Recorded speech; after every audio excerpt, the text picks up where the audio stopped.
Canelo Alvarez tells the truth about Terence Crawford, and Terence Crawford gets in his feelings about it.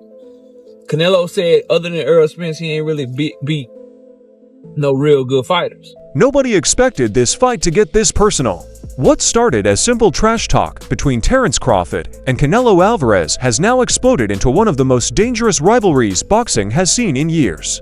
And after what allegedly happened at that airport meeting with TerenceCrawford, fans are convinced this is no longer just about belts or money. It's about pride, respect, and legacy. Canelo shocked the boxing world when he openly dismissed Crawford's entire career, saying Bud has only beaten one elite fighter, Errol Spence Jr. That comment lit a fire under Crawford instantly. Witnesses say the tension between the two got so heated that a face-to-face confrontation nearly turned into a full fight. Canelo reportedly shoved Crawford during the exchange. Bud fired back with brutal insults about Canelo's recent performances, and security had to jump in before things completely exploded. Now fans are divided everywhere. Some believe Crawford's speed, ring IQ, and killer mentality could expose Canelo's slowing movement and aging style. Others think Bud is making the biggest mistake of his life by jumping all the way to 168 pounds against one of the strongest fighters in boxing history. Remember, power punchers like Gennady Golovkin, Sergey Kovalev, and Dmitry Bivol couldn't break Canelo down. So what happens when Crawford steps into that pressure for 12 brutal rounds? Even former opponents are speaking out. Amir Khan, who fought both men, says this matchup could become an instant classic. Israel Madrimov predicts Canelo wins by unanimous decision because the size difference is simply too much. But Crawford's team believes this is exactly the kind of challenge that creates all-time greatness. And that's what makes this fight terrifying.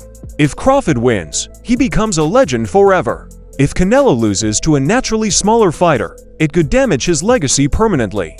To undefeated mindsates, to pound-for-pound kings, one massive collision course in Las Vegas. And after all the disrespect, pushing, threats, and chaos, this war just became personal. Official? Is it official? It's on, baby. September 13, baby. Look forward to it. Crawford versus Canelo. Listen how I said it. Hey, are we getting this confirmation here? You already know that the fight between Crawford and Canelo has gotten worse, and that things really got hot during a recent altercation at an airport. They were both in the same place at the same time to meet TerenceCrawford. What started out as a friendly conversation quickly turned physical. Canelo made a rude comment about Crawford not being at 168, and Bud responded by attacking the way Canelo's last fight was run. Crazy stuff about me going up and having a tough time, but he went up in weight and lost. That's the difference. I went up weight and won. He went up and lost. You know, so let's not do that. When Canelo was shoved and hit Crawford in the chest quickly and accurately, the tension rose and people around the fight stopped it before it got worse. The message was clear. This fight was going to be personal. Security stepped in and separated the two fighters. Canelo laughed and waved off Crawford's dare, saying something about how small Crawford was and not being worth the trouble. But people who were there say the fight did not end there. Sources close to the scene say that Crawford and Canelo kept talking trash as they were being led away. Bud called Canelo a cherry picker and made fun of his past fights. Canelo, on the other hand, is said to have told his friends, "This person doesn't know what he wants. He's about to get hurt." This fight in the game. Yes. Yeah, I mean, like when you looking at Ryan Garcia and Tank Davis, this is... Crawford has already expressed his displeasure with Canelo Alvarez, who has ridiculed the level of opponents the Nebraska native has faced during his career. And now it is his trainer, Brian McIntyre, who faces the Guadalajara native. The problem is the rehydration clause that Canelo is said to demand from his opponents. This clause says that the opponent must not weigh more than a certain amount before the fight, which is something that Bud will not have to do, and will not ask the Mexican to do, even if he is bigger. McIntyre told The Ring that they would ask the Mexican fighter to agree to this. Oh, that's 2 more weight classes. Like once he gets touched by Canelo, it's going to be different. I am concerned about him absorbing a Canelo punch, especially through the course of 12 rounds. We do know this about Canelo. He's going to slow down.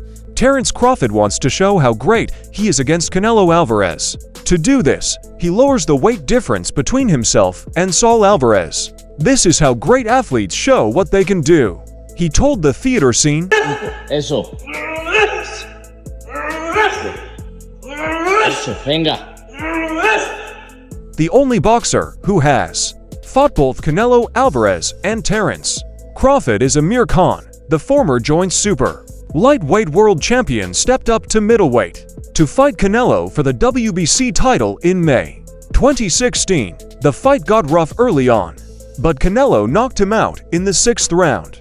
3 years later, Khan fought Crawford for his WBO welterweight title at a more normal weight of 147 pounds. The result was the same. The Bolton boxer was knocked out in the 1st round, and Bud won by TKO in the 6th. Canelo and Crawford are set to fight later this year in a highly anticipated matchup of two of the best boxers in the world right now.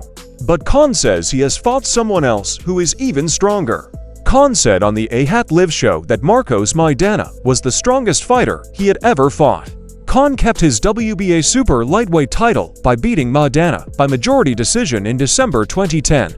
Many people thought it was one of the best fights of the year. Boxing fans will be looking for another Fight of the Year candidate when Canelo and Crawford fight later this year. Errol Spence Jr., a former rival, has already said what he thinks will happen. Crawford could beat him because Crawford is a big 147 fighter and is strong as well, which a lot of people don't give him the credit for. I think that fight, if it does happen, as long as Crawford stays away and just... CaneloAlvarez is a very different opponent for Terence Crawford, both in terms of weight and the sheer physicality of a fighter who made a name for himself by beating bigger opponents. A lot of people in the boxing world think Crawford is risking something, but his team is still sure of him. Exactly what he's gonna do to him. Nah, facts. Years prior to him dropping him, he told Errol Spence on video, he said, "I'm gonna do it. I'm gonna show you." Canelo is known for always being able to keep the pace of a fight fast and apply constant pressure to his opponents. He is the toughest person in the world. Power punchers like Gennady Golovkin, Sergey Kovalev, and Dmitry Bivol have hit him and failed to break. Crawford, on the other hand, has never fought someone with that much power for 12 rounds, and some critics think that this will be the deciding factor. Some on Team Crawford, though, say that size and strength aren't the only things that matter in this kind of fight. They say that Canelo's performance has slowed down a lot, and that his most recent fights show signs of being weak. Get his big bank and get out. His big bank is who? Canelo. He will take that gamble, see if he can beat him. If he beats him, he may go fight Benavidez next. If he don't beat him, he say, okay, I took it as high as I could go. I'm done. They use Canelo's fight with Jermall Charlo as an example. Canelo failed to knock out Charlo, who is naturally smaller, even though Charlo was too careful the whole time. The way Canelo fought Edgar Berlanga, they say, was even more telling. He won, but he didn't conquer like many people thought he would.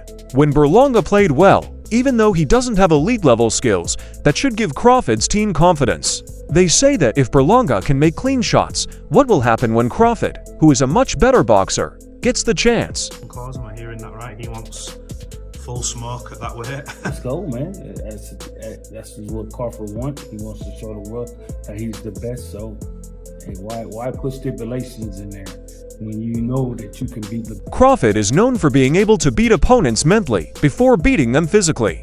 His changes in strategy have been key to his success, and Canelo could have a hard time with his ability to quickly switch places. The Mexican King has always fought cautiously, choosing to counterpunch and take advantage of chances rather than use a lot of power. Crawford, on the other hand, can constantly change views and angles, which could throw Canelo off in a way that few others have. Crawford brings to the table Canelo hasn't seen. He's seen his boxing ability. He's seen speed. There's nothing that he don't have. He's seen Mayweather, man. He's seen Lara. He's seen all these guys, man. Nothing he brings at a smaller weight, too, coming back up. Now let's switch it to the other side. Has Crawford seen... Canelo's most vocal fans, on the other hand, reject these claims. People who know Crawford say that he has mostly done well against smaller fighters who don't have the defense skills to compete at the highest level in heavier weight classes. Some people say that Crawford's most famous opponent, Errol Spence Jr., looked tired and weak during the fight. Also, a lot of people think Crawford has never really been powerful. He looked strong against Spence, Sean Porter, and Kell Brook, but none of them hit as hard as he did. Canelo is a tough opponent because, unlike Spence, he can move his head well and know how to defend himself. Team Canelo thinks that Crawford will know right away that he is up against a different kind of animal when the bell rings. with all the antics that Canelo is doing and saying in the media and whatnot, about the size and he won't get no credit and all this type of things. But Canelo's extensive experience is another thing to think about. A lot of great boxers have faced him, like Floyd Mayweather, Gennady Golovkin, Miguel Cotto, and many more. Even though he has lost, he has shown that he can learn from his mistakes and change. Even though Crawford is very good, he has never had to make these kinds of changes during a fight. But McIntyre and his colleagues do not see this as a negative. They say Crawford hasn't fought in those fights because he didn't have to. They think that his dominance shows how skilled he is and not how easy it is for him to get ahead in his career. Based on last fight is a 50-50. So Canelo fights an undisputed champ, up-and-coming former champion, and an up-and-coming undefeated contender. And somehow those three last opponents are somehow compared to Bud's Madrimov fight, making it a 50-50 fight? The build-up to this fight has already been emotional outside of the ring. Álvarez is usually cool and professional, but he has been more rude to Crawford than to any other opponent in recent memory.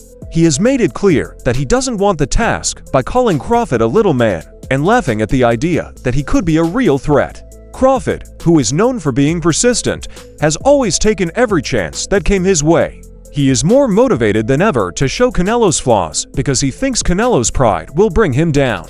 Tensions were high even during their private meeting with Turki. Canelo was said to have brushed past Crawford with a sneer, which made Crawford say, "Laugh now, cry later." For me, in my weight class, it's an easy fight. For me, easy money. So if the money is right, I'm in, because, you know, I don't like to fight.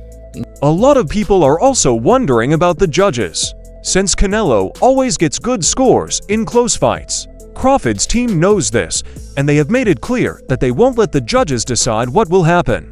Just that alone makes it seem like Crawford would want to set the pace early, which could put a strain on Canelo's gas tank, which has been questioned lately. The part Turki played in the fight makes things even more complicated. Some fans think the Saudi donor wants Crawford to be the event star because he likes stories about people who come from nothing. Others say that Canelo is still the main attraction and that plans being made behind the scenes will work out in his favor in the end. Both boxers know that the business side of the sport can be just as tough as the fighting itself. Like you said, I will give you, Terence Crawford could be an anomaly. He can, because he's that good of a boxer. But we can't forget, Canelo has been in the sport just as... The way Crawford thinks is a big worrying for Canelo and his team. Canelo's management says that Crawford is the kind of boxer who thrives on uncertainty. He sees this match as just one more chance to show people they're wrong. He has always believed that the more an opponent thinks less of him, the stronger they are. Even though they are different sizes, many experts think Crawford has the speed and accuracy to drop anywhere. They say that he will have a good chance of beating Canelo over 12 rounds if he can keep the fight in the middle of the ring. But if Canelo can pin Crawford against the ropes, his body language could make it very hard for Crawford to move during the fight. You know, that's what everybody want to see. The only way they can be answered is if me and Canelo is in the ring and we fight. There's a lot more at stake in this war than just money, no matter how things turn out. And Crawford wants to become an all-time great by doing something that many people say is impossible. Canelo doesn't want to lose to a naturally smaller fighter. There is no way that either man is going to back down, so it's only a matter of time before they start fighting. The boxing world is very interested in this fight, and everyone will remember it for years to come, no matter who wins. In boxing, you know what I'm saying? And Terence Crawford is a legend. He's great. He's a great fighter. The only thing I see that I favor Canelo is that, you know, is his weight. Yeah. And that he's more bigger. You know what I'm saying? That's the only thing. But as far as skill set wise, IQ, I feel like Crawford can match anybody and probably. A lot of people don't agree with Israel Madrimov's prediction about the next big fight between Terence Crawford and CaneloAlvarez. Madrimov is known for being brutally honest, so when he was asked how the fight went, he didn't hold back. Many people were surprised by what he said. Crawford is very good, and Madrimov has already fought him in a tough match for the WBA light middleweight belt in 2017. However, Madrimov's bold statement about how Crawford will do against Canelo has added to the already strong speculation about this highly anticipated fight. And I can't go down anymore. But you know, like he say, you know, when they ask him for the Germonta fight, they don't wanna get credit for that fight. It's the same for me. I don't need to take that fight because everybody's gonna say this. Madrimov made a simple guess. CaneloAlvarez would win by unanimous decision. His reason: differences in weight classes. Madrimov told Boxing News, many people think Crawford, who has become one of the best and most dangerous boxers of his age, can beat the Mexican superstar. However, Madrimov's comments make it sound like Crawford might not be able to move up to weight classes and win. Crawford, I see he wants to fight. He's made it clear. Do fights like that help your legacy, or do you feel like that's something that's not worth it to you? Everything in my career, every fight make my legacy different. People in the boxing business don't agree with Madrimov's views, which makes them even more controversial. CaneloAlvarez is a smart and strong fighter who does best against bigger opponents. He has won many world titles in the super middleweight class. Together with his punching power, his ability to take pain has made him a tough opponent in the ring. They think that Canelo's 168-pound weight will be too much for Crawford to handle, especially since Crawford has only fought at the middleweight level. The Sheik said that he would be willing to pay whatever you want to fight Crawford. Yeah. If he's willing to pay whatever I want, thumbs down. That'll work. Yeah, you're in. So if even though Madrimov's point of view is risky, he is not the only one who has something to say about the mega fight. Another rising star, Yaron Boots Ennis, has also spoken out, but he doesn't just agree with one side of the fight. Ennis, who is known for his smooth fighting and knockout power, says the fight is a tie. He said Crawford would have to gain 14 pounds to fight at super middleweight, which could hurt his performance. What Ennis said: I'm not even a fan of that fight. There are too many weight classes apart. And although the skills, Crawford is one of the best fighters that I've seen. Now, people who like fighting are interested in what the extra weight might do to Crawford, who is known for his speed, agility, and defensive skills. You make a good point. Crawford has always relied on his quick reactions and the way he can set the pace of a fight. That could change if they moved up in weight, especially if they were to fight Canelo, who is both very strong and very good at putting pressure on opponents. One of the most talked about things leading up to this fight is Crawford's move up to super middleweight. But it's also important to look at what makes Canelo so dangerous at this weight. He has proven himself against top fighters like Gennady Golovkin, Caleb Plant, and Billy Joe Saunders. He has also shown that he is very good at changing his game depending on the opponent. Canelo can fight close up or use his boxing IQ to get the upper hand on his opponent. I keep bringing up Canelo. I think that's weird, you know, because you'd have to gain like, what, 20 pounds? Yeah. But they say that's the money fight. That's the mega fight. That's the money fight. That's the only thing that makes sense for Terence Crawford. Well, you know, I mean, heavyweight. Even though Crawford has earned a lot of respect over the course of his career, some critics, like Canelo, have called into question his record. Canelo told TMZ Sports that he saw Crawford's promise, but didn't think much of his record, especially when compared to the Mexican star's long list of wins. To land the Canelo Crawford fight, which was announced yet. I don't know that it's actually official. It's official, but it's Canelo's comments were aimed directly at Crawford's most important win, which came last year when he beat Errol Spence Jr. Many people see this as Crawford's defining moment. But Canelo's answer shows that he is sure Crawford hasn't faced as much competition as he has. Canelo is proud of more than just his wins. He's also proud of the opponents he's beaten along the way. Canelo doesn't think Crawford's record quite fits, even though Crawford is very good in the ring. Has the Canelo fight, you know, realistically left your mind once he said he's not interested, or you still pursuing it? Not at all. You know, I think business talks. You know, the only thing that gives Canelo an edge is his size. His ability to close the gap and keep putting pressure on may be a nightmare for Crawford, who does best when he is in charge. In their own weight classes, both fighters are very good at controlling the pace of a fight, but in this one, something has to give. Canelo will keep attacking Crawford, and Crawford's biggest problem will be to keep moving at his normal speed. What do you think will happen in the match? Leave your thoughts below, and don't forget to like and subscribe to the channel to get more videos. We'll see you at the next one.